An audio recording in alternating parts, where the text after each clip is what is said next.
ध्येयं सदा परिभवग्नमभीष्टदोहम् तीर्थास्पदं शिवविरञ्चिनुतं शरण्यम्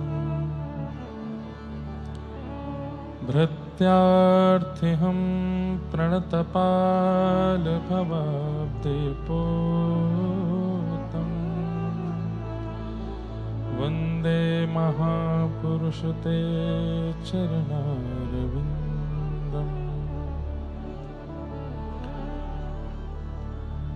त्यक्त्वा सुदुस्त्वजसुरेप्सितराज्यलक्ष्मीम् धर्मिष्ठयार्यवचसा यदिगादरण्यम् मायामृगं दयितयेप्सितमन्वधाव वन्दे महापुरुषते चरणारविन्दम् त्यक्त्वा सुदुस्त्वजसुरेप्सितराज्यलक्ष्मीम् धर्मिष्ठयार्यवचसा यदिगादरण्यम् मायामृगं दयितयेप्सितमन्वधाव वन्दे महापुरुषते चरणारविन्दम् अस्ति स्वस्तरुणीकराग्रविलसत्कल्पप्रसूनाप्लुतम् वस्तु प्रस्तुतवेणुनादलहरी निर्वाणनिर्व्याकुलम् स्रस्तनिबद्धनी विविलसद् गोपीसहस्राव्रतम् हस्तन्यस्तनतापवर्गमखिलो दारं किशोराकृति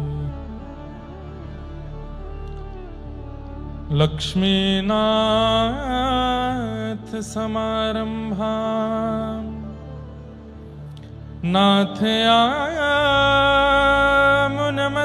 नाथयामुनमध्यमाम्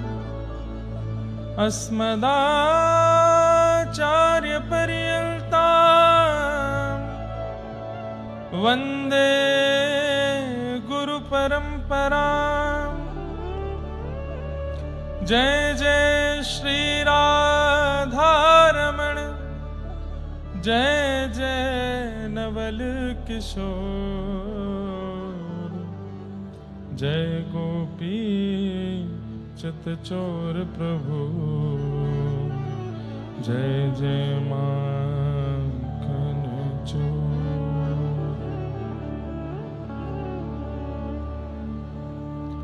श्रित कमलाकुच मंडल धृत कुंडल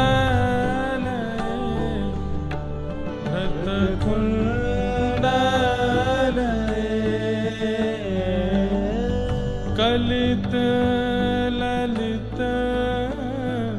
वनमाल जय जय देव हरे कलित ललित वनमाल जय जय देव हरे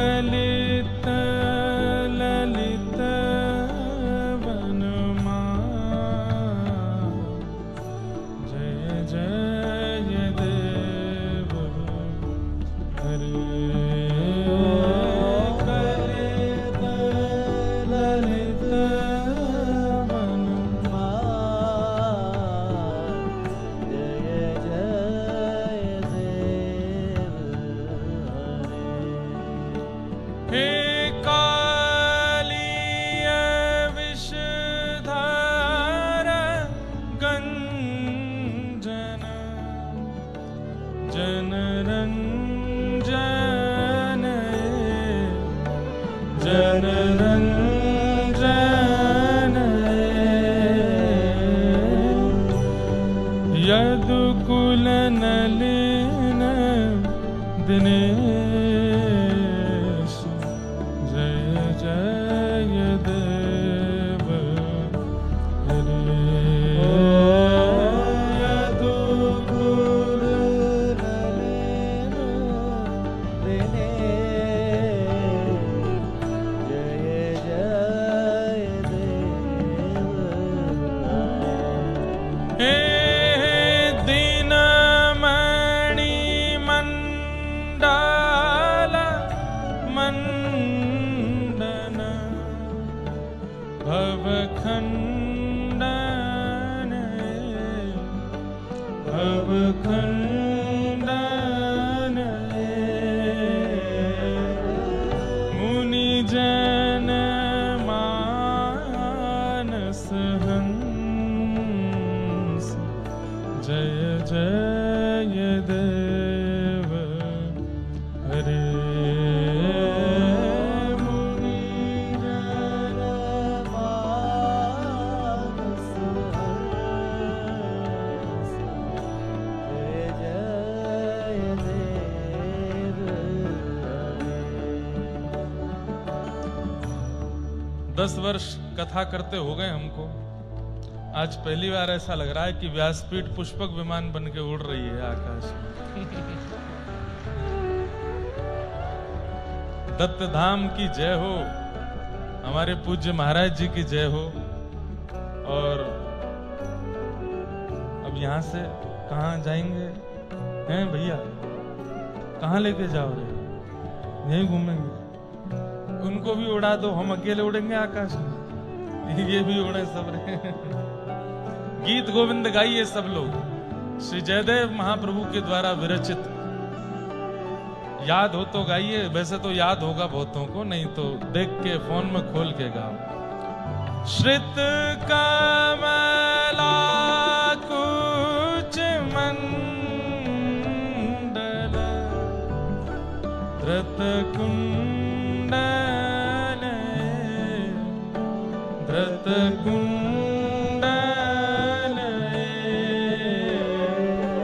कलित ललित वनमाल जय जय देव हरे कलित ललित वनमाल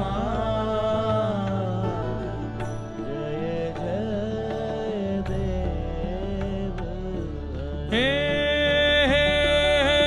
मधुमूर नरक विनाशन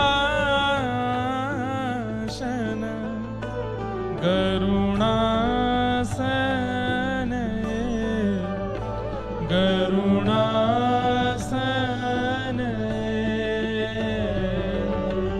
सुरकुल के निदान जय जय देव हरे सुरकुल के निदान जय जय देव हे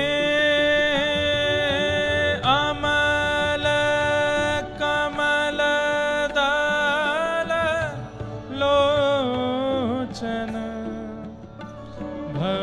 भवमोचन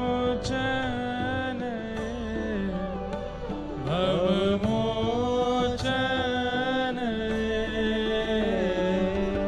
त्रिभुवन भवन निधान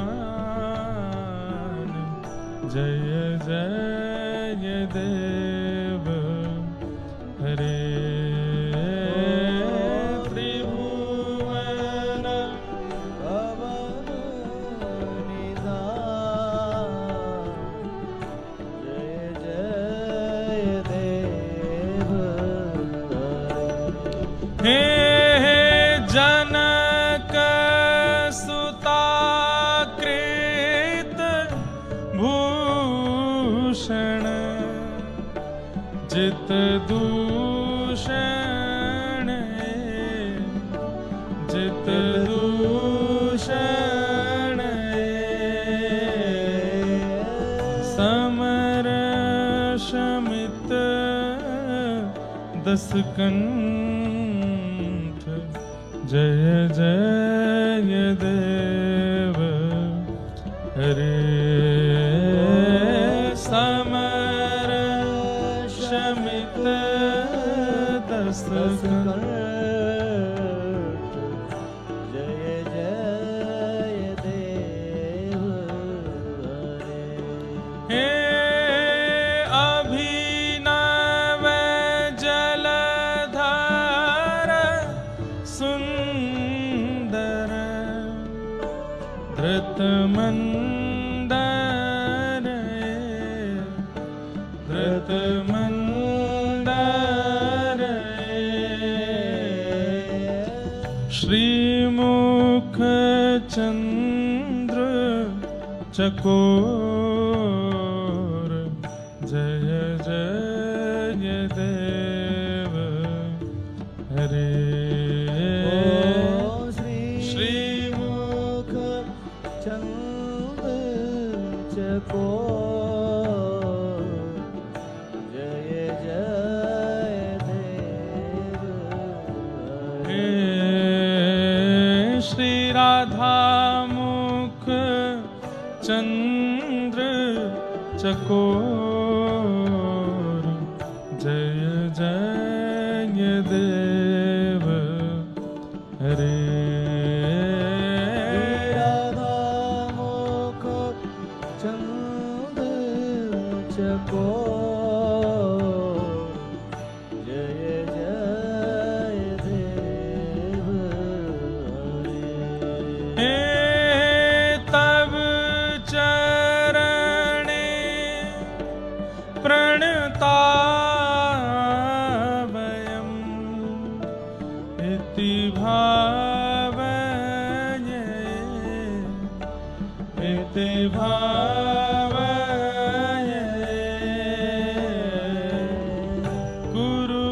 कुरुकुशलं प्रणतेश जय जय देव हरे कुरुकुशलम् प्रणतेषु जय जय देव हाँ श्री जय देव कवेरिदं कुरुते मुदं कुरुते मुदं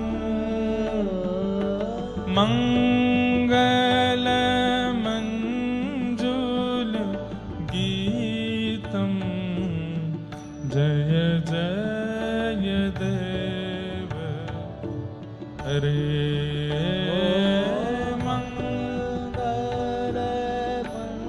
मंगलमंजुल गीतं जय जय देव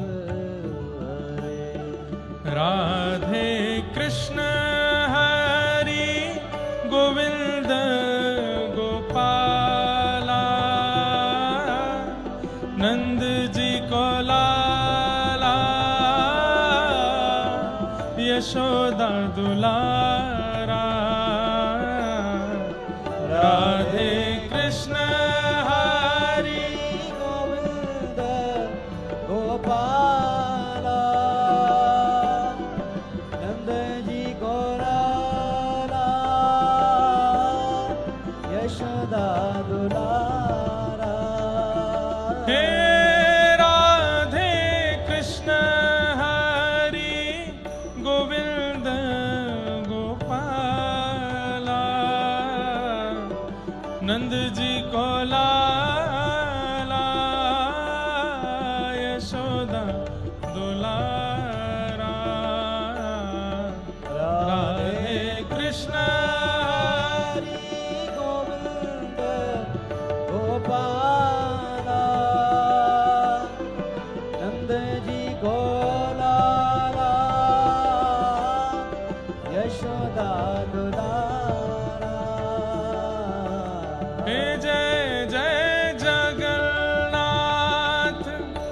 जगन्नाथ जगन्नाथ रक्ष जगन्नाथ जगन्नाथ जगन्नाथ रक्ष जय जय महाबाहु महाबाहु महाबाहु पाहि मां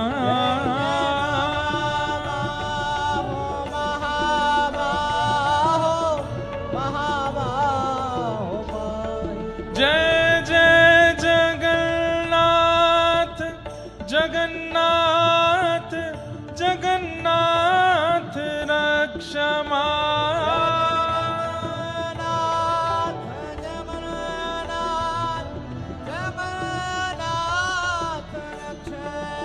जय जय महाबाहु महाबाहु महाबाहु पाहि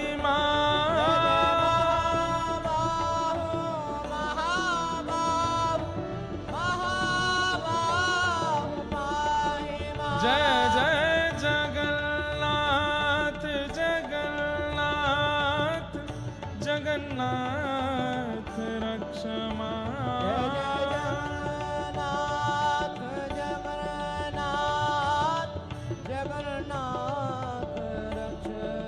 जय जय महाबाहु महाबाहु महाबाहु पाहि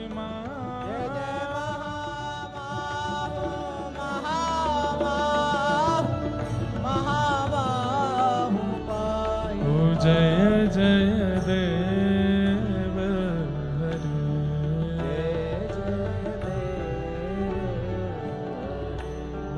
जय जय देव हरे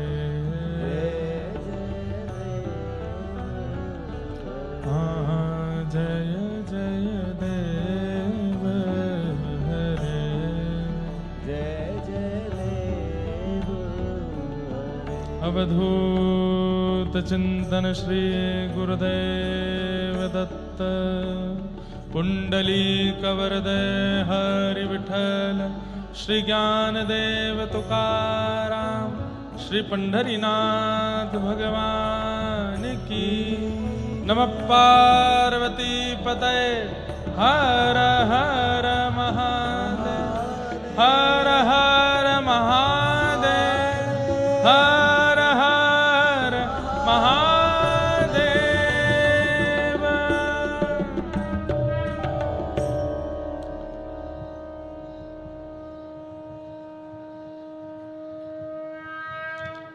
बोलो वृंदावन बिहारी लाल की जय श्री राधा रमण लाल की श्री राधा वल्लभ लाल की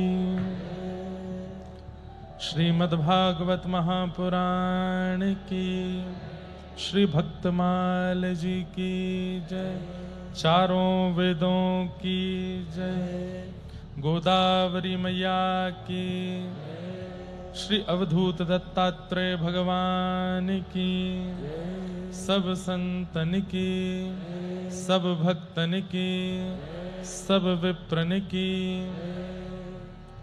84 कोस ब्रजमंडल धाम की गिरिराज धरण की श्याम सुंदर श्री यमुने महारानी की जय जय श्री राम जय जय श्री राम जय जय श्री राधे। परम मंगल में प्रात प्रखलेश्वर अकारण करुणा वरुणालय भक्त वांछा कल्पतरु तड़िद्वत विनिंदित पीतांबरधारी श्री बालकृष्ण प्रभु की शब्दमयी वाणीमयी वांगमयी प्रतिमूर्ति हम आप सबके मध्य में विराजमान श्रीमद् भागवत महापुराण एवं ठाकुर जी के अति प्रिय भक्तों की श्रृंखला श्री भक्तमाल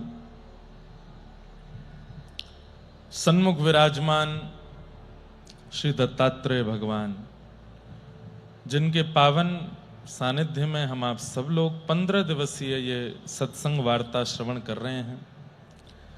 मंच पर विराजमान समस्त विप्रवृंद, समस्त वैदिक गुरुजन एवं जिनकी पावन छत्र छाया में हम आप सब लोग इस रस का सुख ले रहे हैं, ऐसे परम पूजनीय प्रातः स्मरणीय अत्यंत प्रेम करुणा की प्रतिमूर्ति श्री दत्तदास जी महाराज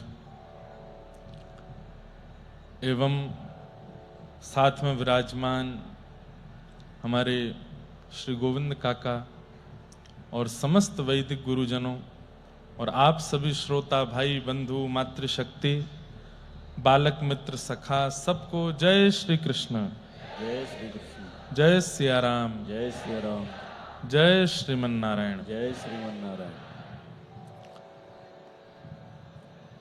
अद्भुत आनंद और उत्साह के साथ ये 15 दिवसीय कथा सत्र चल रहा है और भगवत कृपा से इतनी अद्भुत तिथियों में ये क्रम चल रहा है कि हर दिन मंगल में उत्सवों के दिन हैं। आज परम कृपामयी श्री सियाजू श्री सीता जी की जानकी नवमी है। आज प्रभु श्री राम की प्राण प्रिया श्री जानकी जी का प्रादुर्भाव दिवस है। आप सबको जानकी नवमी की बहुत बहुत बधाई हो, बहुत बहुत शुभकामनाएं, बहुत बहुत मंगल कामनाएं। ऐसा आचार्यों का मत है कि घर में किया गया यज्ञ अनुष्ठान उसका जितना फल मिलता है उससे कई गुना ज्यादा मिलता है यदि वो किसी देवालय में जाके किया जाए, घर की अपेक्षा देवालय में या मंदिर में। देवालय की अपेक्षा और ज्यादा उसका फल मिलता है यदि वो किसी देव नदी के तट पर किया जाए। गंगा हो, यमुना हो, गोदावरी हो, कावेरी हो, सरस्वती हो, इनके तट पर यदि यज्ञ किया जाए तो उसका महत्व और ज्यादा है। पर नदियों के तट की अपेक्षा वह नदियां जब किसी धाम में प्रवाहित होती हैं तब वहां यज्ञ किया जाए।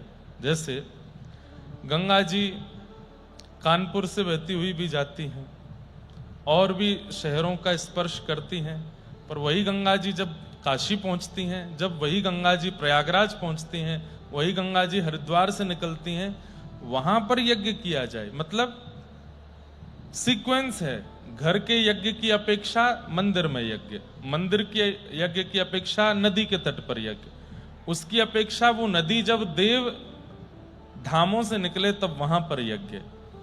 उससे भी ज्यादा फल मिलता है यदि वह यज्ञ समुद्र के तट पर किया जाए। उससे भी कई गुना ज्यादा फल मिलता है यदि वह यज्ञ गौशाला में किया जाए। समुद्र से भी ज्यादा फल गौओं के मध्य बैठकर के किया जाए। गौ गोबर के लेपन के साथ गायों के गौरस के मध्य में शुद्ध भारतीय वेद लक्षणा गौ माता के गव्यों से और गैया के दर्शन करते हुए यज्ञ किया जाए, उसका फल और अति हो जाता है। यहां पर सब विद्यमान है। देव नदी भी है, देव तीर्थ भी है, त्र्यंबकेश्वर नासिक देव तीर्थ है। प्रभु श्री राम यहां विराजे। देव नदी है, देव तीर्थ है, देव दत्त हैं। और भारत में गिने चुने ऐसे ऐसे विद्वान, ऐसे ऐसे वेदज्ञ, ऐसे ऐसे यज्ञनिष्ठ, ऐसे ऐसे अग्निहोत्री जो अभी मिलते ही नहीं हैं, वो भी जो यहां विराजमान है। जहां 150 से अधिक गायत्री पुरुषण हो चुके हैं, जहां पर बैठने के लिए कोई गद्दा, तकिया या फिर मसनद आपको नहीं मिलती है, बल्कि गौरज और गोदावरी जी की रज में ही बैठने को मिलता है। जहां का प्रसाद किसी बिस्लरी या आरओ के वाटर से नहीं, बल्कि श्री गोदावरी जी के जल से ही निर्मित होता है, वेदज्ञों के द्वारा होता है। ऐसे स्थान पर किया गया यज्ञ, उसकी कितनी कितनी महिमा है। ऐसे स्थान, ये भी तो ज्ञान यज्ञ है जो आप लोग कर रहे हैं।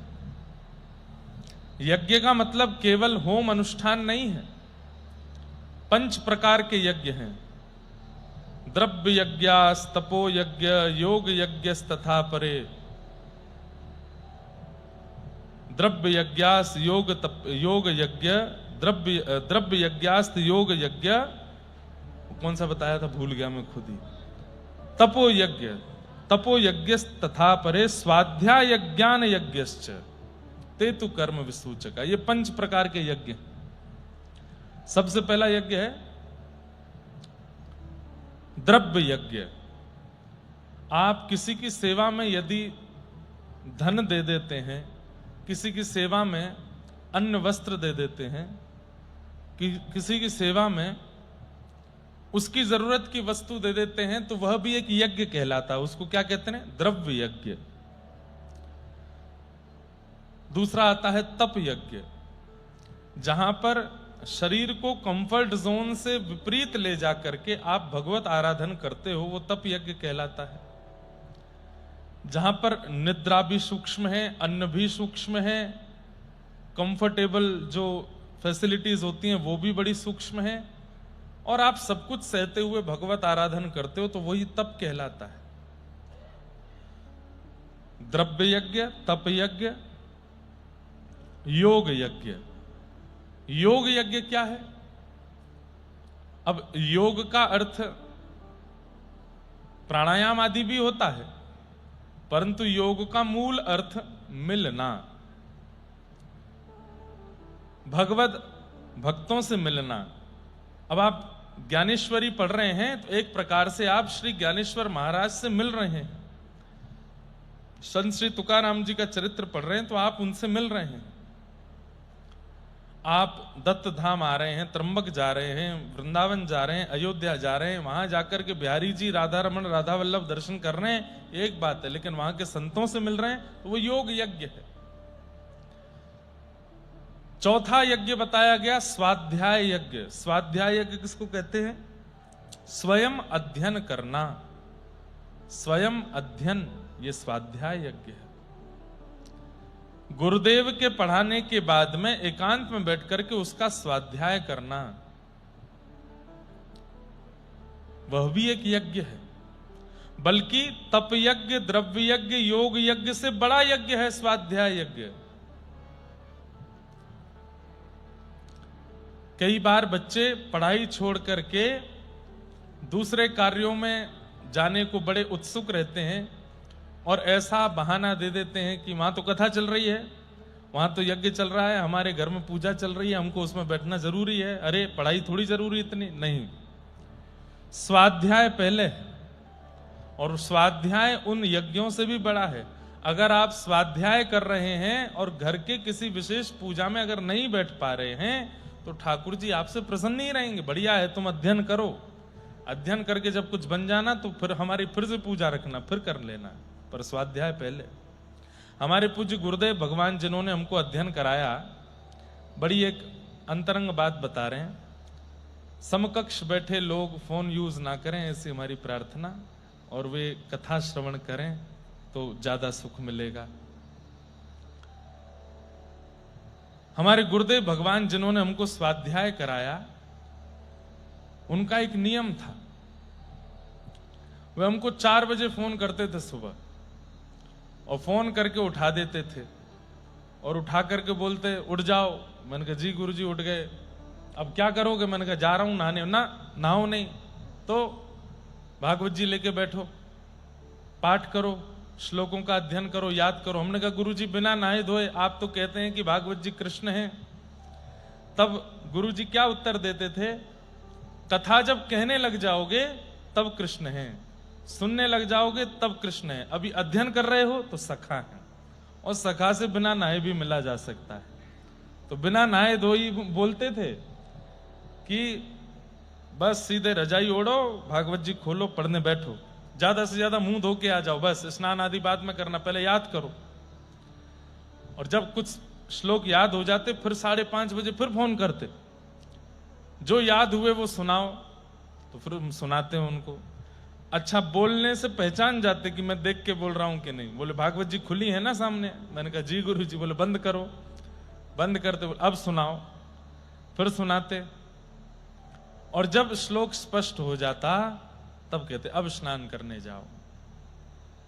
हमने एक दिन गुरुजी से कहा, गुरुजी आप स्नान नहीं करने देते, आप ऐसे कह देते हैं पढ़ लो। तो कहते हैं कि देखो, यज्ञ पवित्र करता है और स्वाध्याय भी एक यज्ञ है।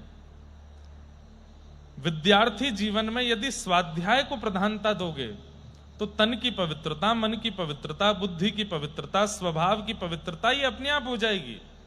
आपकी प्राथमिकता अध्ययन होना चाहिए। हमारे गुरुजी वो रात्रि में बिस्तर के बगल में, हमारे बगल में जहां मैं सोता था, वहां भागवत जी रख के बोलते इनको आलिंगन करके सो।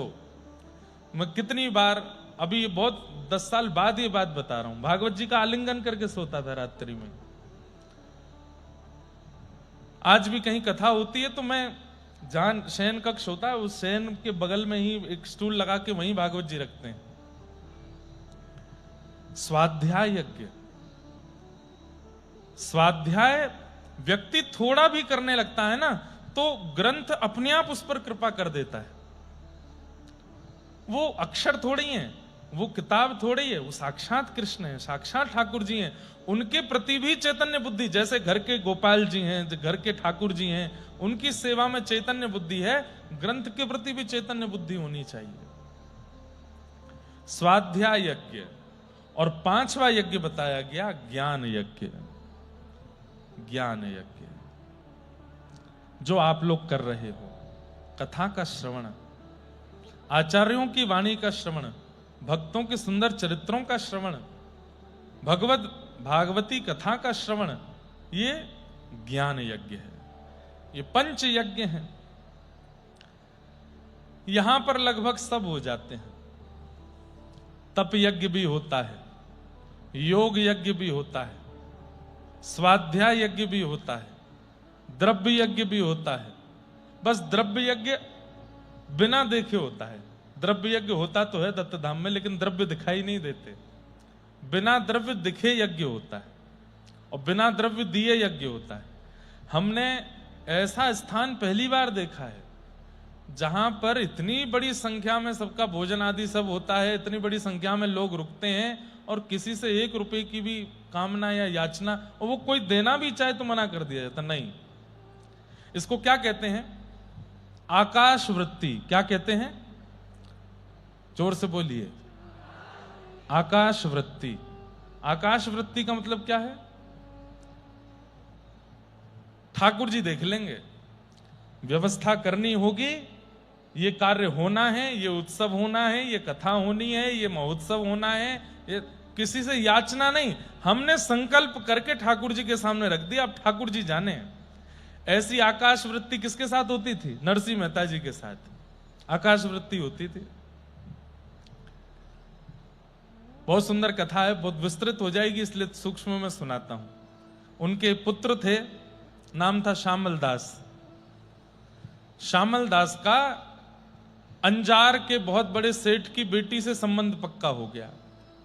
और संबंध ऐसे पक्का हुआ कि अंजार के सेठ ने अपने कुल पुरोहित को भेजा, बोले जूनागढ़ जाइए, वहां पर बड़े अच्छे अच्छे नागर वंशीय ब्राह्मण हैं, उनमें से मेरी बेटी के लिए योग्य वर ढूंढ के लाओ। तो ब्राह्मण देवता गए और वहां जाकर के खूब सारे वर देखे, लेकिन अपने यजमान की बेटी के लिए योग्य वर नहीं मिला। तो एक पंडित जी थे साथ में जो वर दिखवा रहे थे। अंत में उन्होंने कहा आपको कोई पसंद नहीं आ रहे, मेरा ही बेटा देख लो। उनका बेटा देखा तो देखने से ही पता चल रहा था कि व्यसनों में लिप्त है। तो पंडित जी ने उसके लिए भी मना कर दिया और कहा कि भाई आपके जूनागढ़ में हमारी यजमान की पुत्री के लिए योग्य वर है ही नहीं शायद। तो जो पंडित जी थे पुरोहित जी के साथ में, जो लड़के दिखवा रहे थे, वो थोड़े से झुंझला गए, थोड़े चिढ़ गए और चिढ़ करके उन्होंने कहा एक ब्राह्मण बचा है हमारे यहां का, हो सके तो उसका बेटा देख लो। बोले कौन है? नरसिंह मेहता। उसका बेटा है श्यामल दास। मतलब ऐसा किया कि तुमको इतने बढ़िया बढ़िया लड़के पसंद नहीं आ रहे तो नरसिंह मेहता का बेटा देखो। नरसिंह मेहता मतलब जिसको वंशधरों ने निकाल दिया, नगरवासियों ने निकाल दिया, ब्राह्मणों ने अपने कुल से निकाल दिया, उसका बेटा देख लो, वो शायद पसंद आ जाए। संयोग से नरसिंह मेहता कथा कर रहे थे और उनका बेटा सामने बैठ करके कथा सुन रहा था।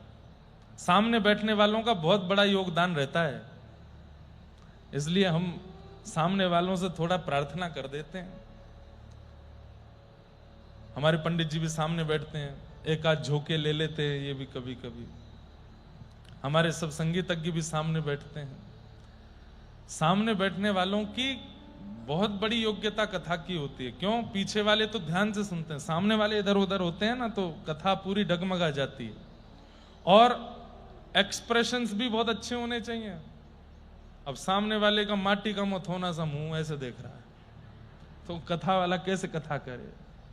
अनेक मुस्कुरा दे भैया, भाव से सुन ले। तो श्यामल दास सामने बैठ के कथा सुन रहे थे, नरसिंह मेहता कथा सुना रहे थे, और श्यामल दास के नेत्रों से अविरल अश्रुधार। और उसी समय वो पंडित जी वहां पहुंचे, अंजार के सेठ के कुल पुरोहित। उन्होंने जाकर के जैसे ही नरसिंह मेहता जी की पहले तो कथा सुनी तो उससे प्रभावित हो गए, और उसके बाद में श्रोता, कथा पूरी हो गई, सब उठ के चले गए। उनका बेटा अभी भी उसी कथा रस में डूबा डूबा रो रहा था। पंडित जी आगे आए, व्यासपीठ पर आके प्रणाम किया, बोले आपकी कथा बहुत बढ़िया लगी, आपका पुत्र कहां है? हम उसको देखना चाहते। नरसिंह मेहता जी बोले बैठा है, भाव विभोर बैठा है पीछे। और जैसे ही देखा, नेत्रों से अविरल अश्रुधार, कथा सुन के पुरोहित जी ने कुछ और पूछा ही नहीं, बोले यही है योग्य वर, इसी से होगी शादी। और बता दिया, बोले कि हम अंजार के सेठ जी की, वो ब्राह्मण हैं, बड़े अच्छे सेठ हैं, धनवान हैं, उनकी बेटी का आपके पुत्र से विवाह नक्की करके जा रहे हैं। नरसिंह मेहता बोले भैया हमारे यहां कुछ है नहीं द्रव्य आदि। बोले वो उसकी आवश्यकता नहीं है, बाहरी द्रव्य नहीं है, भीतर का हृदय द्रव्य कितना अद्भुत है आपके पुत्र का। और विवाह पक्का करके चले गए। जब पहुंचे, उससे पहले जूनागढ़ के चिढ़ने वाले ब्राह्मणों ने पत्र लिख करके सेठ जी को भेज दिया, जो ब्राह्मण वहां के धनवान थे, कि आपके पुरोहित जी ने नरसिंह मेहता के पुत्र से आपकी पुत्री का विवाह पक्का किया है। उनके घर तो खाने की व्यवस्था नहीं है, उनका बेटा तो ऐसा है, और उनके यहां तो ये है। बड़े अपवाद कर दिए। पंडित जी पहुंचे, तब तक पत्र पहुंच गया। तो जैसे देखा, उसने कहा गुरुजी मैंने तो आपको विश्वास करके भेजा था, आप इनके पुत्र से मेरे बेटी का विवाह पक्का करके आए हो, देखो उसकी तो हालत बड़ी बिगड़ी है। पुरोहित जी बोले देखो मैं रिश्ता पक्का करके आ गया हूं, अब मैं अपने वचन वापस नहीं लूंगा। ब्रह्म वाक्यम जनार्दनम, मैं बोल आया हूं, अब विवाह तो तुम्हें वहीं करना पड़ेगा। बोले ऐसे कैसे चलेगा, आप बताइए ना क्या। बोले नहीं विवाह तो वहीं होगा। तब उसने बहुत लोगों से पूछा, तो कई लोगों ने मन भर दिया कि आप एक काम करो, नरसिंह मेहता जी को लंबी चौड़ी लिस्ट लिख के भेज दो, इतना सामान होना चाहिए बारात में, इतने घोड़े होने चाहिए, इतने ऊंट होने चाहिए, इतने हाथी होने चाहिए, ऐसे ऐसे नग आभूषण पहन के आने वाले बाराती होने चाहिए, हमारी नाक का सवाल है। इतना लिख के भेजो कि नरसिंह मेहता देख करके मना ही कर दें कि हम ब्याह नहीं कर सकते। लिख करके भेज दिया, और पूरा पत्र लिख के बंद करके जय श्री कृष्ण भेज दिया। जैसे ही पत्र पहुंचा नरसिंह मेहता जी के पास, बैठे थे नरसिंह जी, कीर्तन कर रहे थे, डाकिया ने आकर के पत्र दिया। पत्र, बोले आपके लिए पत्र आया है, किसी प्रेमी ने भेजा। बोले अच्छा। पत्र उठा करके देखा, जय श्री कृष्ण। अरे मेरा नहीं है, ये ठाकुर जी का पत्र है। मेरा पत्र होता तो ऊपर नरसिंह मेहता लिखा होता, इस पर जय श्री कृष्ण लिखा है। दूसरे का पत्र नहीं पढ़ता मैं, खोला ही नहीं पत्र को और जाके धर दिया ठाकुर जी के आगे, ठाकुर जी जय जय, किसी ने आपके लिए पत्र भेजा है, देख लीजिएगा। ठाकुर जी मन ही मन सोचने लगे, अरे नरसिंह खोल तो ले एक बार, ये 100 हाथी कहां से आएंगे, ये इतने घोड़े कहां से आएंगे जो लिखे हैं अंदर। पर नरसिंह मेहता तो प्रेम मगन, ठाकुर जी के सामने पत्र रख के चले गए। ठाकुर जी इतने रीझ गए इस व्यवहार से, बोले कि नरसी इतना समर्पण कि बस नाम दिख जाए ठाकुर जी का तो ये ठाकुर जी की वस्तु है। ठाकुर जी बोले जब इतना समर्पण नरसी करता है तो इतना प्रेम हम क्यों नहीं प्रदान कर सकते। और महाराज बुला लिया रुक्मणी जी को और सब द्वारिका वासियों को कहा हमारा एक मित्र है, उसके पुत्र का विवाह है, सब तैयार हो जाओ। सब बोले कहां जाना है? बोले वो चलेंगे जूनागढ़। क्या पहने? बोले हमारे विवाह में जो पोशाक पहनी थी वैसी पोशाक पहनो सब रे। और रुक्मणी कृष्ण विवाह में द्वारिका के लोग जैसे सजे थे वैसे पुनः सज गए, तैयार हो गए। सब यदुवंशी बिल्कुल अद्भुत चतुर्भुज हैं सब लोग। द्वारिका में वर्णन आता है पुराणों में कि द्वारिका में सब चतुर्भुज हैं, सब चतुर्भुज रूप धारण करके अद्भुत अद्भुत श्रृंगार रूप। और महाराज हाथी घोड़ा सब बड़े बड़े साधनों में भर भर के, और अद्भुत महाराज किलोमीटरों लंबी बारात। और यहां नरसिंह मेहता के पुत्र के विवाह का दिन था। एक घोड़ी आई, उसके बस अंतिम श्वास ही चल रही थी, सस्ते में वही मिली। 4 लोग थोड़े कीर्तन करने वाले आ गए और बाकी सारे सूरदास रहते थे नरसिंह मेहता जी के साथ, जिनके नेत्र ही नहीं थे। 16 सूरदास एक दूसरे के कंधे पे हाथ धर के, ये तो बारात थी, और लेकर के नरसिंह मेहता निकल पड़े। इतने में ही देखा पीछे से अद्भुत हाथियों की सवारी और महाराज घोड़े आदि आदि सब जो सब आए। नरसिंह मेहता जी ने किसी से पूछा भैया ये क्या आ रहा है? बोले आपके कोई पुराने मित्र हैं, पुराने कोई यजमान हैं, उनको पता चला कि आपके पुत्र का विवाह है तो वो अपने पूरे कुनवा खानदान को लेके आए हैं। बढ़िया भैया, हम तो भूल गए कौन से यजमान हैं ये। ठाकुर जी रथ पर बैठ करके आए हैं, बढ़िया सुंदर उतरे। नीचे उतर करके नरसिंह मेहता जी को हृदय से लगाया। नरसिंह मेहता जी बोले भगवान आपको कहीं देखा तो नहीं हमने। बोले आपने एक बार कथा करी थी हमारे यहाँ, हम दोनों पति पत्नी ने बैठ करके सुनी थी, रुक्मणी जी भी प्रणाम कर रही हैं। नरसिंह मेहता बोले हमको याद नहीं। सुनिए हम आपके पुत्र के लिए बढ़िया वाली अचकन लाए हैं, पहना दें? बोले पहना दो। सामल दास का श्रृंगार स्वयं श्री कृष्ण कर रहे हैं। अपने विवाह पर श्रृंगार ब्रह्मा जी से करवाते हैं, लेकिन नरसिंह मेहता के पुत्र के विवाह में ठाकुर जी श्रृंगार कर रहे हैं। सहरा बांध रहे हैं, पत्रावली बना रहे हैं, सुंदर आभूषण पहना करके। ठाकुर जी जिसको हाथ धर दें वो कुब्जा जब सुंदरी हो सकती है तो श्यामल दास तो कितना सुंदर हो गया होगा। और महाराज लिए ढोल नगाड़े वालों को आगे लेकर के जामे, जैसे क्या कहते हैं किसी किसी बारात में कई जीजा और फूफा होते हैं, बड़े एक्साइटेड रहते हैं, ऐसे ठाकुर जी जीजा फूफा जैसे लग रहे हैं। और ले जा करके ढोल ताशे वालों को बोलते बजाओ जोर से, और स्वयं नृत्य करते हैं, द्वारिका वालों से नृत्य करवाते हैं। नरसिंह मेहता उन्हीं को देख रही है, कौन सी कथा के यजमान है मेरे।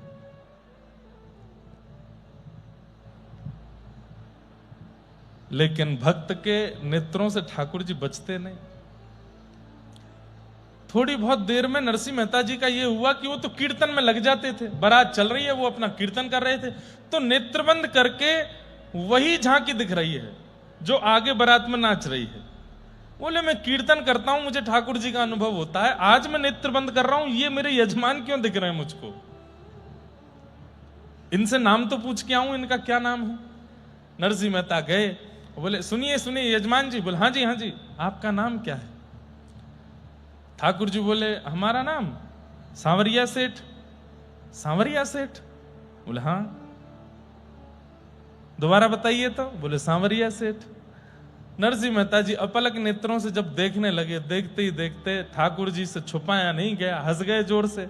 और जैसे ही हंसे महाराज, लखी जन लाल की मुस्कान।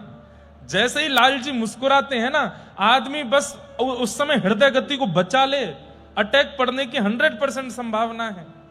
इतने सुंदर हो जाते हैं ठाकुर जी। और जैसे ही हंसे हैं नरसिंह मेहता जी का तो सब भूल भाल गए, मेरे बेटे की बारात है, बेटा दुल्हा बना है, पत्नी आदि सब भूल गए।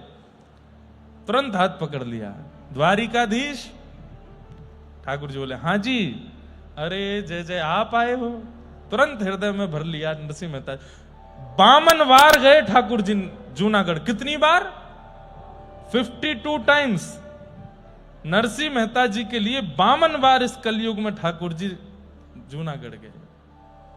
और ऐसी बारात लेकर के गए महाराज, सब देखते रह गए अंजारवासी। अद्भुत ब्याह हुआ उनके पुत्र का। कथा और भी लंबी है। कथा ऐसी आती है कि वहां जब बारात पहुंची तो बारात देख करके लड़की का पिता भाग गया रात में ही। बोले कि इनकी तो व्यवस्था ही नहीं कर पाऊंगा मैं। तो जो पुरोहित जी थे वो आए नरसिंह मेहता जी से मिलने। तो ठाकुर जी सब व्यवस्था देख रहे थे। बारात पहले जाती थी, 3 दिन रुकती थी नगर के बाहर। जहां बारात जानी है वहां उसके नगर के बाहर 3 दिन बारात रुकती थी। तो ठाकुर जी सबकी व्यवस्था देख रहे थे। पुरोहित जी आए तो पुरोहित जी ने आकर के ठाकुर जी को ही देखा। ठाकुर जी से कहा, बोले कि वो बड़ी गड़बड़ हो गई है। बोले क्या गड़बड़ हो गई?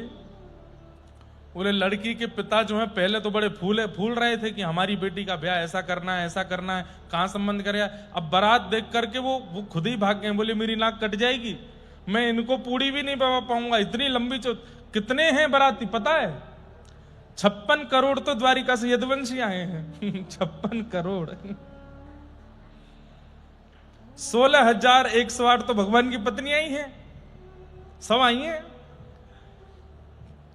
बोले एक एक को एक एक पूड़ी भी खिलाऊंगा तो पूरे गुजरात का अन्न खत्म हो जाएगा, मैं कहां से करूंगा इतनी व्यवस्था। तो लड़की के जो पिताजी थे वो भाग गए रात में, बेटी से हाथ जोड़ गए, बेटी मैं तो तेरा दुर्भाग्य कि मैं तेरा पिता हूं। ऐसी अद्भुत बारात आई है, मैं तो उनको भोजन ही नाक कटे उससे अच्छा मैं चला जाता हूं। तो जाकर के जब ठाकुर जी को बताया तो ठाकुर जी बोले नरसिंह मेहता जी से बात करते हैं। नरसिंह मेहता जी से जाके कहा, मेहता जी ऐसे ऐसे हो गया, आप बताओ। नरसिंह मेहता बोले हमको डिस्टर्ब मत करो, हम अपने कीर्तन में लगे। ना तो हमने बारात बुलाई थी, ना हमने ये सब व्यवस्था के लिए कहा था, अब आप जानो आपका काम जाने। ठाकुर जी बोले अब नरसिंह तो कीर्तन में है, क्या करें। तुरंत ठाकुर जी ने नेत्र बंद करके बलराम जी का आवाहन किया और बलराम जी से कहा रेवती भाभी के सहित और जो लोग थोड़े बहुत रह गए द्वारिका में उनके सहित पधारिए। बलराम जी महाराज रेवती जी के साथ में और बच्चे कुछ यदुवंशियों के साथ में आए। आकर के पूछा, हाँ लाला बता। बोले कहा है? बोले भैया आज एक बहुत सुंदर अवसर मिलो है, अब हम दोनों उनको करना हो। बोले क्या? बोले हम तो बन गए लड़का वाले, बारात आदि लेके आ गए, अब लड़की के पिताजी भाग गए हैं। तो बोले आप पिताजी का रोल निभाओ, लड़की के पिताजी आप बनिए और पूरी जो एक ससुराल पक्ष की जो पूरी क्रिया होती है वो आप और रेवती भाभी संभालिए। तो श्री बलराम जी महाराज ससुर बने और रेवती जी सासू मां बनी हैं और इनके पुत्र आदि ये सब शामल दास के साले बने और इन्होंने फिर कन्यादान करके पूरा विवाह संपन्न कराया। और नरसिंह मेहता केवल करताल लिए कीर्तन कर रहे हैं, कोई मतलब ही नहीं है क्या चल रहा है। और ऐसा अद्भुत विवाह ना कभी हुआ था ना कभी हो सकता है, ऐसा विवाह शामल दास का ठाकुर जी ने कराया। तो ये बात बताने का तात्पर्य क्या है? ठाकुर जी के प्रति समर्पण की कैसी स्थिति है।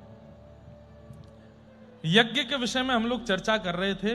5 यज्ञ हैं, उनमें से ये ज्ञान यज्ञ है और ज्ञान यज्ञ में जिसकी पूर्ण निष्ठा है उससे ठाकुर जी खूब राजी रहते हैं। यहां सारे यज्ञ हो रहे हैं आपके दत्त धाम में, द्रव्य यज्ञ भी हो रहा है, तप यज्ञ भी हो रहा है, योग यज्ञ भी हो रहा है, द्रव्य यज्ञ भी हो रहा है और स्वादा। हाँ, तो हम चर्चा कर रहे थे आकाश वृत्ति। तो आकाश वृत्ति से या तो दत्त धाम देखा या सुनने में आए होंगे तो श्री नरसिंह मेहता। 1 रुपया नरसिंह मेहता जी ने कहीं लिया नहीं, कहीं से खर्च किया नहीं और खर्चा इतना हुआ कि कुबेर भी आकर के उसका वहन नहीं कर सकते। ऐसी आकाश वृत्ति से हमारा दत्त धाम है। यहां पे भी श्री दत्त प्रभु ही करते हैं और ऐसी योजना बनती है, ऐसी योजना बनती है कि बड़े बड़ों के सिर घूम जाएंगे। कल का जल क्रीड़ा मनोरथ, मुझे लगता है कि आज के कलिकाल के अब तक जितने भी कलयुग में लोगों ने जन्म लिए हैं, भगवत उत्सव किए हैं, ठाकुर जी की ऐसी जल क्रीड़ा अभी तक नहीं हुई होगी जैसी कल दत्त धाम में हुई। और ये बात बिल्कुल सत्य है, कलयुग के प्रारंभ से अब तक ये सबसे बढ़िया जल क्रीड़ा होगी। कल गिरधर लाल जी के मुखमंडल की आभा देखने लायक बन रही थी। इतने खुश हो रहे थे, इतने खुश हो रहे थे कि जब जल से बाहर निकले तो एक बालक के हाथ से मसाल में से अग्नि किसी के ऊपर गिरवा दी। बोले मुझे नहीं जाना है, क्यों निकाल रहे हो, अभी और आनंद करना। बिल्कुल जिद्दी बालक हो जाता है ना, निकलते नहीं जल से। कल ऐसे हो रहे थे लाल जी, बहुत सुख मिला। और ये सब हमारे पूज्य महाराज जी की कृपा है। इतना स्नेह, इतना प्रेम, इतना आनंद देते हैं। हमें तो अब थोड़ा थोड़ा कभी कभी डर तो नहीं लगता, लेकिन थोड़ा सा लगता है कि कहीं लाल जी हमारे यहीं नहीं बस जाएं दत्त धाम में। पिछली बार तो एक बार हुआ था, पिछली बार जब जल क्रीड़ा नाव मनोरथ हुआ तो महाराज जी भी तब उत्सव में थे। तो महाराज जी बोले अब लाल जी को लेके चलो दत्त प्रभु के पास। मैंने जी दत्त प्रभु के पास गए तो फिर लाल जी को और दत्त प्रभु को मिलाना था, तो वहां बाहर लाल जी विराज गए। महाराज जी लाल जी को लेकर के गए और दत्त भगवान से मिलाया, और भीतर विराजमान करके महाराज जी बोले अब लाल जी नहीं आ रहे, अब जाओ तुम। नहीं महाराज जी ऐसे मत करो ना, अब लाल जी यहीं रहेंगे, भीतर और किसी की घुसने की सामर्थ्य नहीं है। अब तुम चाहे रो चाहे तुम कुछ कहो, लाल जी नहीं आएंगे भाई। तो हमारे लाल जी को बहुत भाता है। दत्त धाम में इतना स्नेह, इतना आनंद, इतने उत्सव का सुख देते हैं पूज्य महाराज जी। कभी कभी ऐसा लगता है जैसे श्री कृष्ण को सुख देने के लिए साक्षात महादेव आ गए हों, क्योंकि कृष्ण के रस में अत्यंत आनंद को यदि कोई मिश्रित करते हैं तो वो महादेव है। हमारे महाराज जी महादेव हैं, ठाकुर जी को खूब सुख देते हैं, खूब आनंद देते हैं। ऐसी सब भावनाएं हैं, खूब आनंद है। आज कितने दिन हो गए कथा के? 7वां दिन है आज, 7वां दिन है आज। कब शुरू हुई थी कथा? हैं 19। आज क्या है? 7 दिन हो गए। चलो सप्ताह तो आज हो गई। अब कितने दिन की ओर है? 8 दिन की ओर है, 9 दिन की ओर है। वाह। आज जानकी नवमी है। आज सुबह यहां पर अद्भुत क्रम हुआ था और परम पूजनीय स्वामी श्रीमद परमहंस परिव्राजकाचार्य वासुदेवानंद सरस्वती श्री टेम्बे स्वामी महाराज यहाँ पधारे थे और सुबह उनका सुंदर अभिषेक हुआ, पंचामृत अभिषेक हुआ, विशिष्टाभिषेक हुआ। जो लोग उपस्थित थे उन सब ने दर्शन भी किया। दत्त परंपरा के जैसे हम लोग अष्ट सखाओं के भाव सुन रहे हैं, गुरुजी ने लिख के तो दिया है, खूब बड़ा है, तो मैं यही पढ़ देता हूं, आप सबको समझ आ जाए। आज यहां पर जिनका पूजन हम लोगों ने किया वे परम पूजनीय श्रीमद परमहंस परिव्राजकाचार्य श्री वासुदेवानंद सरस्वती टेम्बे स्वामी महाराज हैं। दत्तावतारों में जैसे हमारे व्रज में अष्ट सखाओं की कथा है जो हम लोग अभी सुन रहे हैं, वैसे ही श्री दत्तात्रेय भगवान से नित्य सहवास एवं भगवान दत्तात्रेय के आज्ञा के बिना अपने जीवन में एक दिन भी जो बिताते नहीं थे। आद्य शंकराचार्य जी के बाद जिन्होंने इस वैदिक सनातन धर्म की परंपरा अक्षुण्य रखी और वैदिक धर्म के लिए अपना पूरा जीवन समर्पित किया,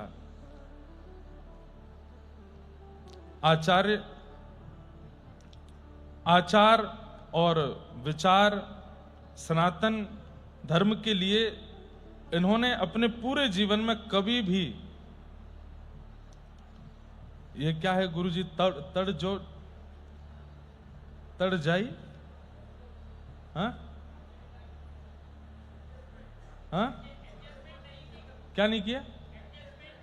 अच्छा, कोई एडजस्टमेंट नहीं किया। हाँ, माने जैसा वेदों में बताया वैसे ही होगा। आद्य शंकराचार्य जी के बाद जो स्तोत्र आदि वैदिक विश्व के लिए लिखा गया सबसे अच्छे सबसे उच्च स्तरीय लिखन परम पूजनीय स्वामी जी का है।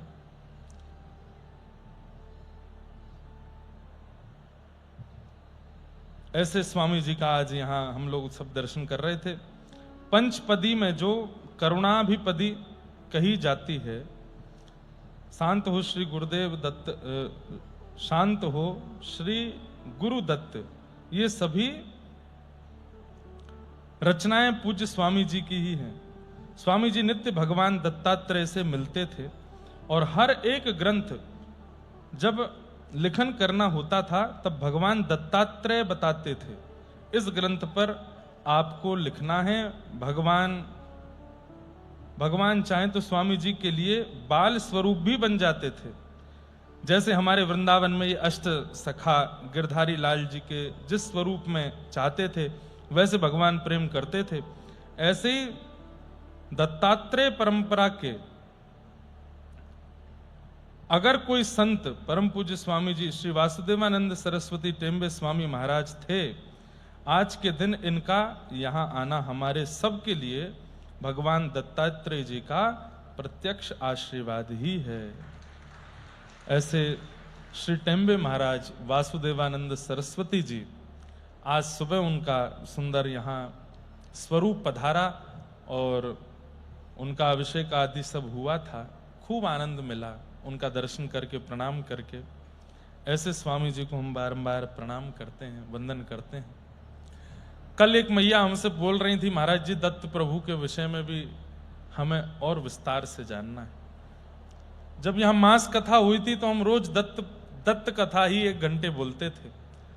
दत्तात्रेय जी का सुंदर चरित्र ग्रंथों में है, भागवत जी में है, भगवान के ही अवतार हैं। अब उस विषय में स्वच्छंद वार्ता में अष्ट सखाओं की वार्ता के बाद करूंगा। तब तक आपको विराजना पड़ेगा, नहीं विराजेंगे तो लाइव सुन लेना। फिर दत्त प्रभु के विषय में हम लोग और विस्तार से सुनेंगे। यज्ञ की भूमि श्री दत्त धाम, जहां पर हमारे चारों गुरुदेव अग्निहोत्र लेकर के यहां विराज रहे हैं। अलग अलग भावों से, अलग अलग शाखाओं से यहां पर एक साथ इतने अग्निहोत्री यदि कहीं दर्शन दे रहे हैं तो वो केवल दत्त धाम में हो रहे हैं, पूरे भारत में और कहीं भी नहीं है। इसलिए यहां की भूमि को प्रणाम कर लिया कीजिए। और यदि ये पतले दुबले जो छरेरे बदन वाले बालक हैं जो परिक्रमा करते हैं, एक दंडवती कर लेना जाने से पहले दत्त धाम की। दंडवती एक ही करना, 2 मत करना, सौगंध है बगल वाले की, आपको कष्ट थोड़ी देना, पर एक दंडवती जरूर करना। और यहां की जो रज है उसको माथे से लगाना, ये अद्भुत है बंधुओं। संस्कार और गुणों की खान है दत्त धाम। आज जानकी नवमी है। श्री जानकी जी का प्राकट्य कैसे हुआ? विदेहराज जनक जी एक छत्र सम्राट थे और उनका साम्राज्य जहां तक फैला था वहां तक साम्राज्य में भुखमरी होने लगी, अन्न प्रकट नहीं हो रहा था। स्थिति ये हो गई कि जनमानस मरने लग गए थे, किसी को भी अन्न जल की प्राप्ति नहीं हो रही थी, वर्षों से वर्षा नहीं हुई थी। तब राजा ने अनेक प्रयत्न किए, अनेक प्रयास किए, कैसे भी करके भूमि उपजाऊ हो जाए, लेकिन भूमि उपजाऊ नहीं हो रही थी। तब श्री जनक जी महाराज ने ब्राह्मण देवता और गुरुजनों को आमंत्रित करके, संतों से बैठ करके, ब्राह्मणों से बैठ करके, वेदज्ञों से बैठ करके इसका समाधान पूछा। आज बंधुओं स्थिति यह है कि पूरे विश्व में कुछ भी हो, चलो विश्व की तो बात अलग है, भारत में कुछ भी हो जाए, संतों को नहीं बुलाया जाता है पूछने के लिए, वेदज्ञों को, ब्रह्मनिष्ठों को, ब्राह्मणों को नहीं बुलाया जाता कि क्या निर्णय हमें लेना चाहिए। आधुनिक युक्तियों से निर्णय ले लिया जाता है और उससे फिर कोई ऐसा विशेष असर पड़ता नहीं। हमारे वेदों में हर परिस्थिति का निवारण बताया गया है। जब ऐसी भुखमरी हो गई, पूरा अकाल पड़ गया महाराज साम्राज्य, तब जनक राजा बिल्कुल रोने लगे, कांपने लगे और संतों से कहा कि मैं क्या करूं। तब उन्होंने कहा, देखो भूमि को उपजाऊ बनाने का एक ही तरीका है। बोले क्या? यज्ञ करो। यहां आपको यज्ञ करना पड़ेगा, क्योंकि यज्ञ ही पंचभूतों का भोजन है। पंचभूत कौन कौन से हैं? अग्नि, जल, वायु, आकाश। अग्नि, जल, वायु, आकाश, और पांचवा तत्व कौन सा? भूमि। ये पंच तत्व हैं। इन पंच तत्वों को जो आहार मिलता है वो यज्ञ से ही मिलता है। इन पंच तत्वों की जो पूर्ति होती है वो यज्ञ से ही होती है। पलस्कर गुरुजी ने एक श्लोक लिख करके हमें बताया था यज्ञ के विधान के विषय में कि यथे क्षुदिता बाला मातरम प्रथुपाशते, यथे क्षुदिता बाला मातरम पर्युपाशते, एवं सर्वाणि भूतानि अग्निहोत्रमुपासते।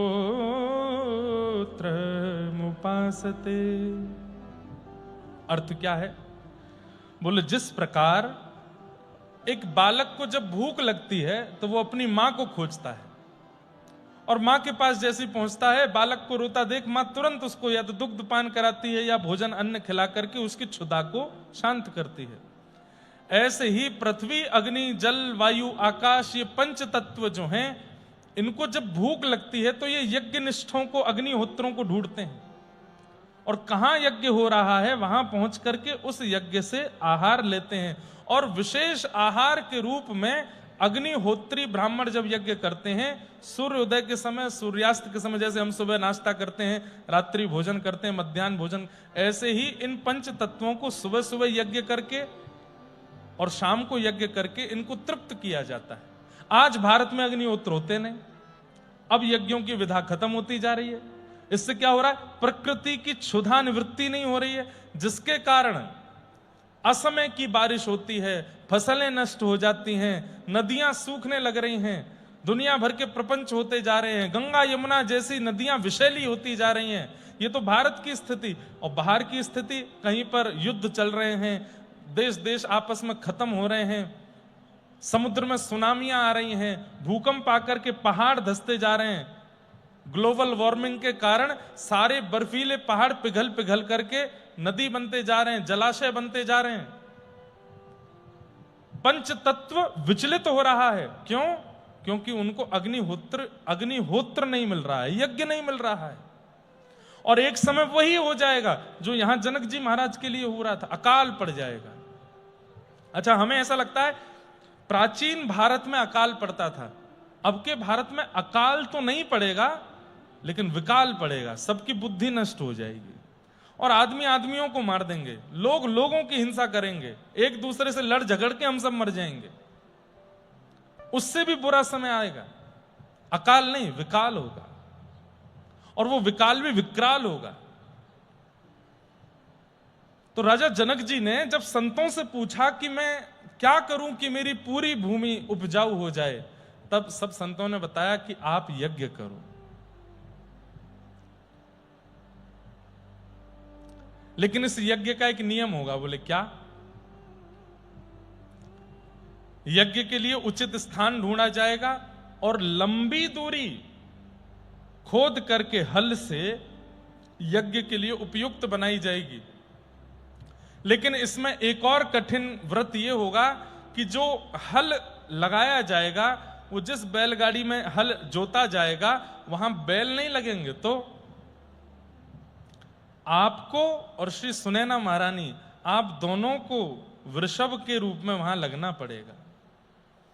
और ऐसे भी नहीं कि अपने कंधे पर आप बैलगाड़ी का वह भाग लेकर के और फिर चलें और फिर जमीन को जोतें। नहीं, जिस प्रकार बैल चलता है, 2 हाथ और 2 घुटने, और आपके कंधे पर वो बैलगाड़ी रखी जाएगी, पीछे हल होगा, और तब आपको पृथ्वी को जोतना पड़ेगा। उसके बाद जुती हुई उस पृथ्वी पर फिर यज्ञ होगा।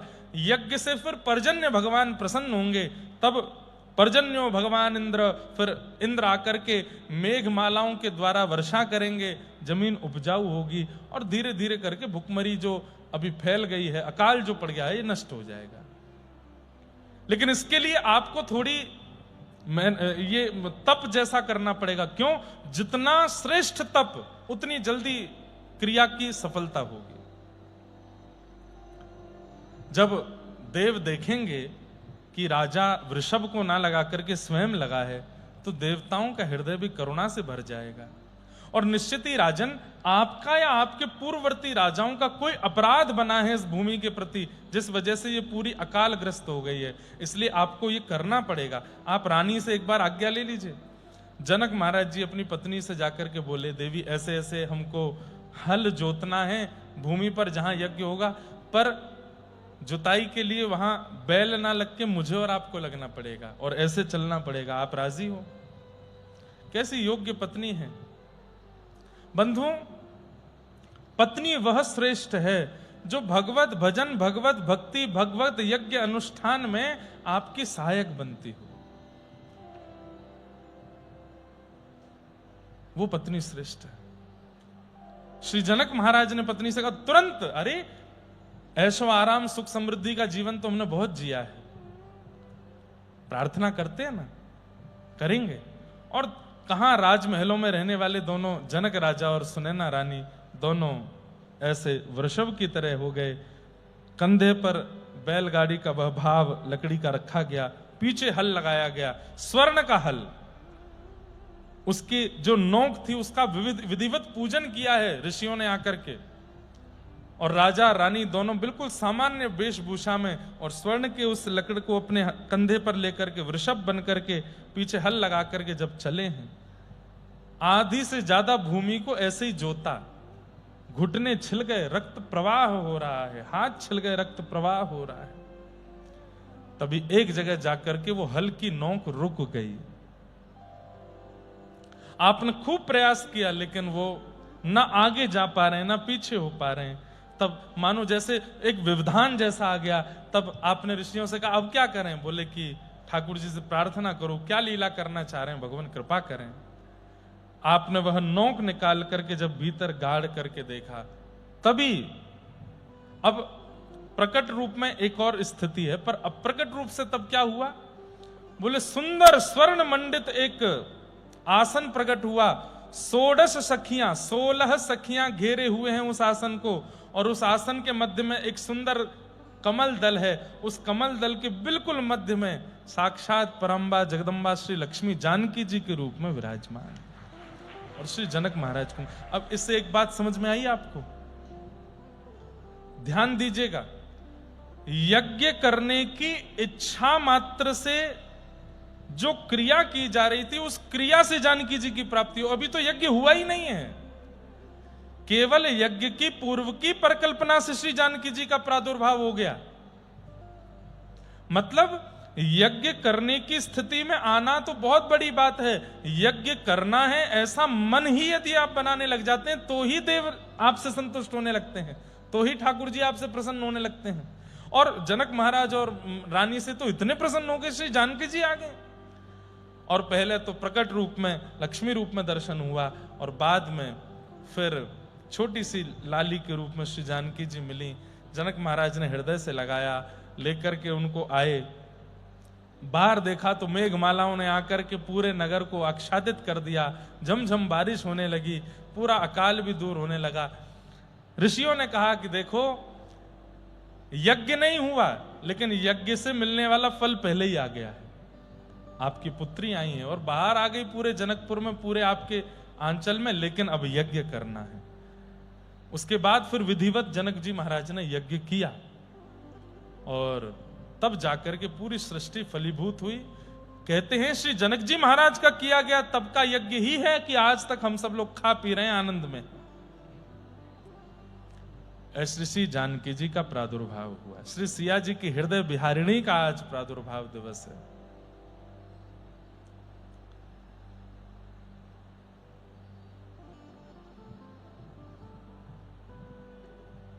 राम रघुवर की प्राण पिया, भजो रे मन सिया सिया। राम रघुवर की प्राण सब लोग गाओ। पिया, भजो रे मन सिया सिया। हे राम रघुवर की प्राण पिया, भजो रे मन सिया सिया। राम रघुवर की प्राण प्रिया, भजो रे मन सिया सिया। ओ सिया सिया सिया सिया सिया सिया सिया सिया। हाँ सिया सिया सिया सिया सिया सिया सिया सिया। हे राम रघुवर की प्राण पिया, भजो रे मन सिया सिया।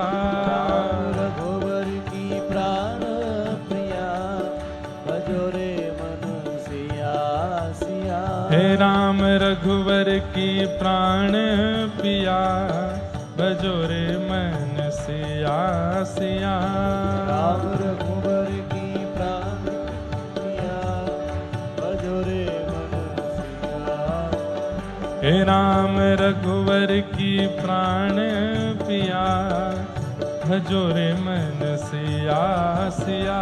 राम रघुवर की प्राण प्रिया, भजो रे मन सिया सिया। हे सुने न रानी लली को दुलरावे, सुने न रानी लली को दुलरावे, सुने न रानी लली को दुलरावे। सुने ना रानी लली को दुलरावे। हे मुख चूमे और कंठ लगावे, मुख चूमे और कंठ लगा। ओ यहाँ मन में मोद बढ़ा, भजो रे मन सिया सिया। यहाँ मन में मोद बढ़ा, भजो रे मन सिया सिया। हे राम रघुवर की प्राण पिया, भजो रे मन सिया सिया। राम रघुवर की प्राण प्रिया, भजो रे मन सिया सिया। हे शिव ब्रह्मा जाको यश गावे, ब्रह्मा जाको गावे। शिव ब्रह्मा जाको यश गावे सावे। जनक जी मन ही मन सा। ओ आज जनक, हाँ आज जनकपुर भाग्य बढ़ा, भजो रे मन सिया सिया। आज जनकपुर भाग्य बढ़ा, भजो रे मन सिया सिया। राम रघुवर की प्राण पिया, भजो रे मन पिया सिया। राम रघुवर की प्राण प्रिया, भजो रे मन सिया सिया। हे सिया सिया सिया सिया। सिया सिया भजो सिया सिया। हे सिया सिया सिया सिया। सिया सिया भजो सिया सिया। हे राम रघुवर की, राम रघुवर की, राम रघुवर की प्राण पिया, भजो रे मन सिया सिया। राम रघुवर की प्राण सब लोग गाओ। भजो रे मन सिया सिया। हे बाजे बाजे रे बधाई, आज जनकपुर में बाजे। बाजे रे बधाई जनकपुर। हे बाजे बाजे रे बधाई जनकपुर में। बाजे बाजे रे बधाई जनकपुर में। हाँ जनकपुर में, अवधपुर में, जनकपुर में अवधपुर में। हे जनकपुर में, अवधपुर में, जनकपुर में अवधपुर में। हे बाजे, हाँ बाजे, ओ बाजे बाजे रे बधाई जनकपुर में। बाजे रे बधाई जनकपुर में। हे रानी सुने ना बेटी जाई, रानी सुने ना बेटी जाई, रानी सुने ना बेटी जाई, रानी सुने ना बेटी जाई। हाँ आज सुदिन शुभ योग घरी आई, आज शुभ दिन शुभ घड़ी आई, हे आज सुदिन शुभ योग घरी आई, आज सुदिन शुभ योग घड़ी आई। हे भय मुदित, हे भय मुदित, हे भय मुदित सुर मुनि आज जनकपुर में, जनकपुर में भय मुदित सूर्य मुनि आज जनकपुर, जनकपुर में। बाजे बाजे रे बधाई जनकपुर में, बाजे बाजे रे बधाई जनकपुर में। हे बाजे बाजे रे बधाई जनकपुर में, बाजे बाजे रे बधाई आज जनकपुर में। हे जनकपुर में अवधपुर में, जनकपुर में, जनकपुर में। हे जनकपुर में अवधपुर में, जनकपुर में, अवधपुर में। हे बाजे हाँ बाजे ओ बाजे बाजे रे बधाई जनकपुर में, बाजे बाजे रे बधाई जनकपुर में। हे बाजे बाजे रे बधाई जनकपुर में, बाजे बाजे रे बधाई जनकपुर में। हे घर घर गान करत पुर बनिता, घर घर गान करत पुर बनता। हे घर घर गान करत गुण गनिता, घर घर गान करत पुर बनता। हे मंगल घटी प्रति द्वार पे धरता, मंगल घटी प्रति द्वार पे धरता। हे मंगल घट प्रति द्वार पे धरता, मंगल घटी प्रति द्वार पे धरता। ओ सजी सजी रे हाँ सजी सजी रे नगरिया अवधपुर में, सजी सजी रे नगरिया अवधपुर में। हो जाई लाली आज सबकी जनकपुर में, आज लाली आज सबकी जनकपुर में। हे बाजे बाजे रे बधाई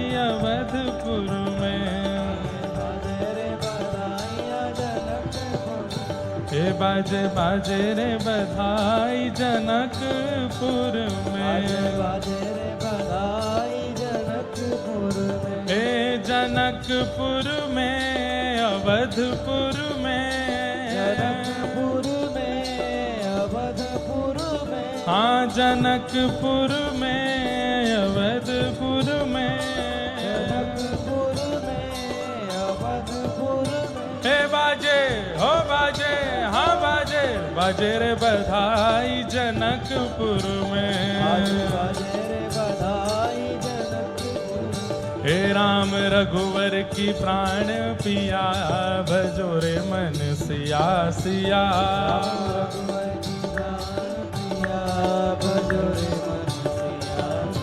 ओ राम रघुवर की प्राण पिया भजो रे मन सिया सिया, रघुवर की प्राण पिया भजो रे मन सिया।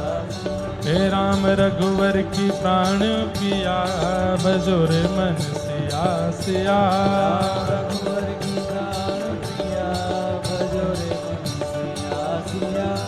श्री राम जय राम जय जय राम, जय राम जय जय राम। हे श्री राम जय राम जय जय राम, राम जय राम जय जय राम। हे सीताराम सीताराम सीताराम, सीताराम सीताराम सीताराम। हे सीताराम सीताराम सीताराम, सीताराम सीताराम सीताराम भजो श्री राम जय राम जय जय राम भजो श्री राम जय राम जय जय राम भजो श्री राम जय राम जय जय राम भजो श्री राम जय राम जय जय राम हाँ भजो श्री राम जय राम जय जय राम भजो श्री राम जय राम जय जय राम बोलो राम प्राण वल्लभा श्री सियाजू महारानी की जय जय जय श्री सीता बधाई हो बधाई हो बधाई हो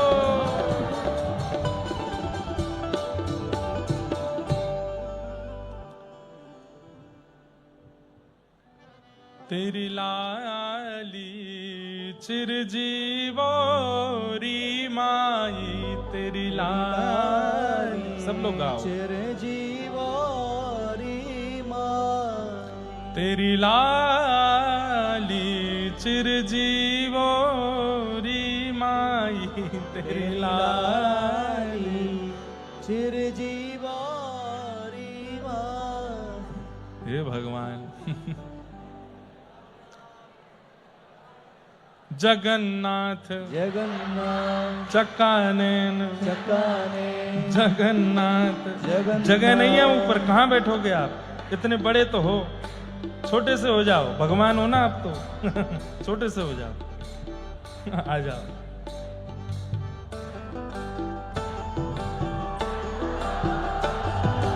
जगन्नाथ जगन्नाथ चक्कानैन चकाने जगन्नाथ जगन्नाथ चक्कानैन चकाने नीलाचल वरे तू न संभाले तो हमें कौन संभाले पूरा संभाले तो हमें कौन संभाले।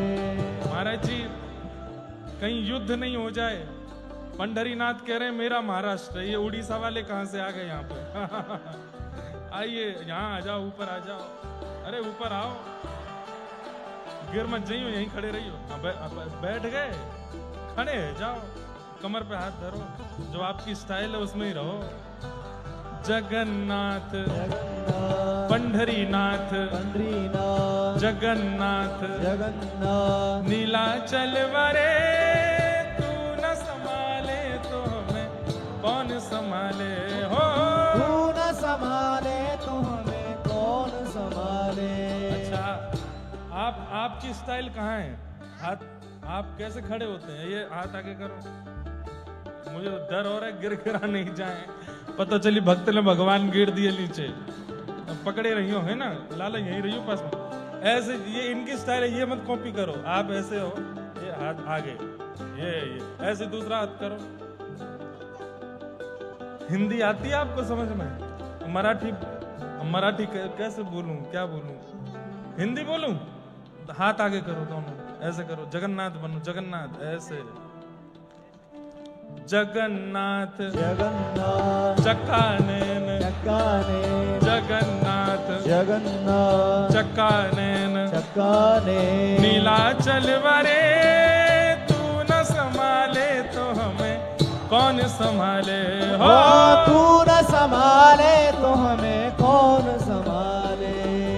मेरी ये नैया है अब तो तेरे हवाले मेरी ये नैया है अब तो तेरे हवाले। हाँ मेरी ये नैया है अब तो तेरे हवाले मेरी ये नैया है अब तो तेरे हवाले। अरे तू न संभाले तो हमें कौन संभाले तू न संभाले तो हमें कौन संभाले। हे तू न संभाले तो हमें कौन संभाले तू न संभाले सुनो कौन संभाले।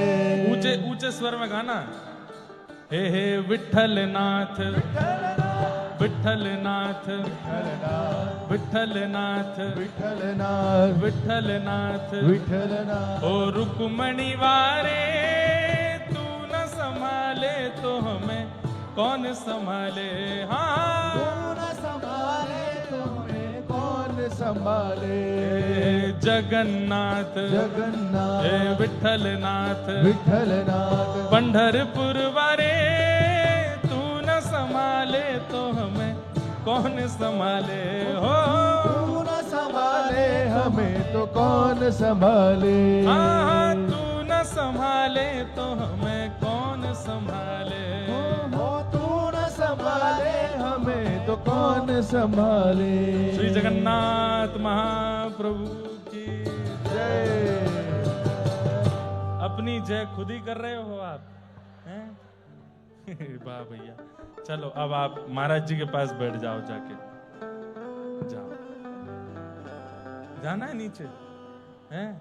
आई आई है, आई के साथ आए हो। आई आवे छू क्या ऐसे बोलते हैं? आई आई है, आई है। कहाँ है?